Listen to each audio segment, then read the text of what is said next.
안녕하세요. 한국한의원 원장 김기범입니다. 오늘은 우리가 가려우면 무조건 긁게 되는데 어떻게 하면 조금 더 현명하고 지혜롭게 피부를 긁어서 나중에 문제가 생기지 않게 되게 피부 발진 관리를 하는 방법에 대해서 알아보도록 하겠습니다. 소양증 피부 관리에 제일 중요한 거는 2차 감염이 발생하지 않게 해야 됩니다. 2차 감염이 잘 발생하는 피부 발진 유형은 습진입니다.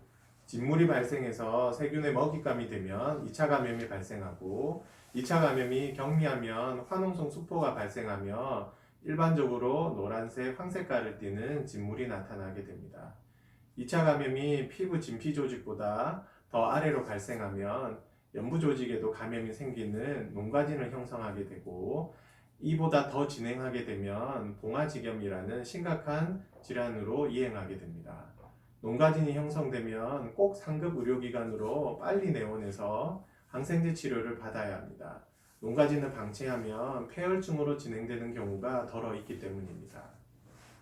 그래서 진물이 나는 피부 질환이 있을 경우 크림, 로션, 오일은 되도록이면 진물이 나는 피부 주변에만 바르도록 하고 진물이 나는 부위는 직접적으로는 세 가지를 쓰시지 않는 것이 좋습니다. 음혈 부족으로 피부에 열이 발생되면 가려움이 발진 경우 피부 온도를 낮춰주면 가려움이 덜해지게 됩니다. 습진의 경우 얼음팩을 직접 접촉하지 않는 것이 좋고 주변 부위만 얼음팩을 대주는 게 좋습니다. 피부를 긁게 되는 대부분의 상황은 수면 중 발생하게 됩니다. 자기 전에 손을 꼭 깨끗하게 씻고 당연히 손톱은 짧게 유지해야 됩니다. 진구류 관리는 일반적인 피부 질환은 크게 신경 쓰지 않아도 됩니다. 진물이 나는 습진은 멸균 거즈를 꼭 사용해야 하며 24시간 진물이 나는 피부를 덮여 놓으면 진물이 더 나오기 때문에 접촉이 덜 일어날 수 있는 환경에서는 거즈를 사용하지 않고 공기 중에 노출하시는 게 좋습니다. 진물이 나는 습진은 침구를 항상 청결히 관리해야 합니다. 또 침구류를 가족들과 다르게 사용해야 되는 피부질환은 전염성 피부질환입니다. 온과 같은 피부질환은 꼭 침구류, 수건을 따로 사용해야 합니다. 가족들과.